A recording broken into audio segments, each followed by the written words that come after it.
All Tripura অসংগঠিত শ্রমিক কংগ্রেসের উদ্যোগে আগরতলায় অনুষ্ঠিত হচ্ছে একদিনের রাজ্যভিত্তিক কনভেনশন।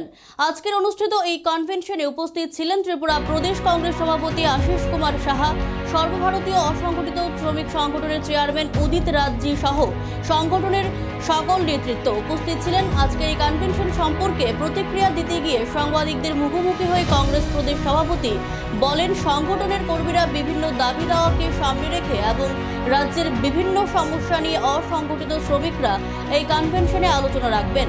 বিভিন্ন দাবি দাওয়াকে সামনে রেখে আন্দোলনের প্রস্তুতি প্রকল্প গ্রহণ করে বাস্তবায়িত করার লক্ষ্যে শ্রমিক সংগঠনের কর্মীরা কর্মসূচি বাস্তবায়ন করবেন এবং এই সম্মেলনের মাধ্যমে রাজ্যের অসংগঠিত শ্রমিকরা আরও উজ্জীবিত হবে বলে এই আশা ব্যক্ত করলেন তিনি।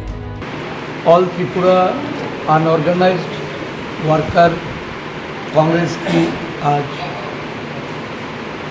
राजनैतिक सम्मेलन। এই সম্মেলনে সারা রাজ্য থেকে আনঅর্গানাইজড ওয়ার্কারদের তাদের নেতৃবৃন্দরা এসছেন।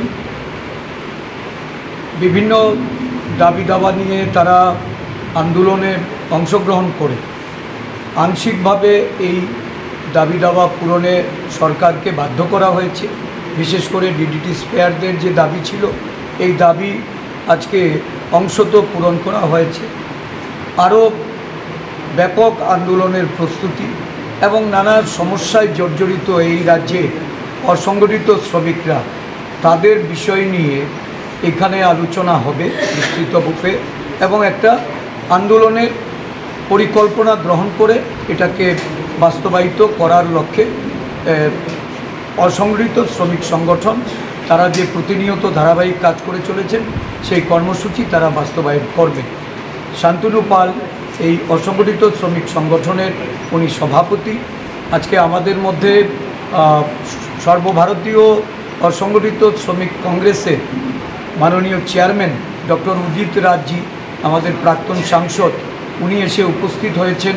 আমরা আনন্দিত এবং রাজ্যের অসংগঠিত শ্রমিকরা আরও উজ্জীবিত হবে এই সম্মেলনের মাধ্যমে। আমি এই সম্মেলনের সার্বিক সাফল্য কামনা করছি।